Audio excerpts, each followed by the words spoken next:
Hey guys, for my final assessment for BCM241 this semester, we have been asked to conduct an ethnographic study of our own choosing in relation to media use. Ethnography is the recording and analysis of culture or society, usually based on participant observation and resulting in written account of people or institution. With this, I considered what I had interest in and what I could research into without the assignment becoming too time-consuming.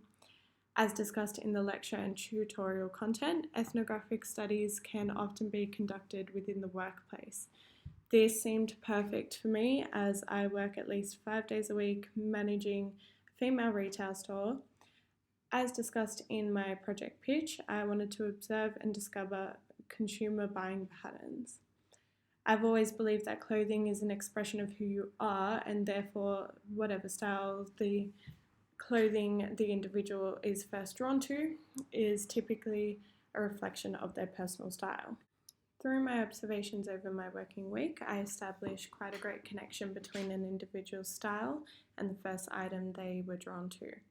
When assisting a customer, I asked them 3 questions: if they were looking for an item for a particular event, what their style is, and what colours they do and don't like to wear. More often than not, I can predetermine the second and third question based on where in the store they're standing and how they were currently dressed.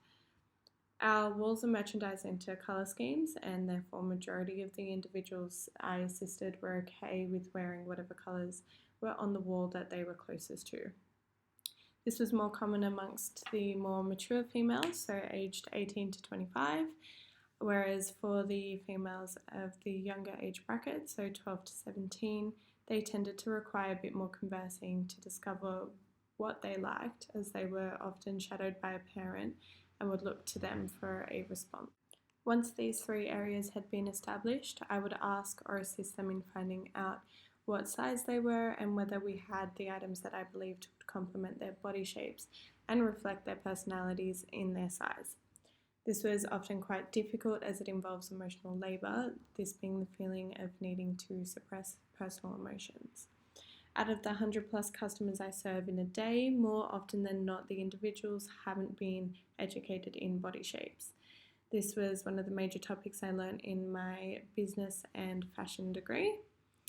When working change rooms, our employees often get comments in relation to the customer's weight or appearance, in addition to them asking for their opinion.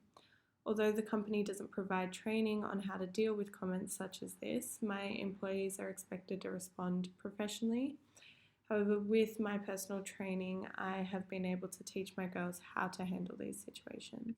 If a customer makes a comment suggesting they are uncomfortable with an aspect of what they have tried on, they are expected to offer an alternative and will seek an item better suited to their body shape, which I have also taught them. Additionally, when the customers have asked for the employee's opinion, I've trained them to be honest as possible without offending the customer. This is typically achieved by having a response along the lines of, "It's okay, but I have something that I can grab which I think you might like, or which might be complementary to your figure." This ensures that the customer remains satisfied and not offended, hence the involvement of emotional labour for the employee. The company I work for also has a very well established online presence, so customers will frequently come into the store, show me an image that they have found on our website or social media page, asking if we have it in stock.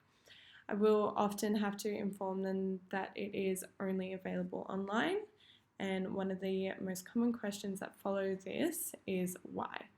That is what I aimed to discover.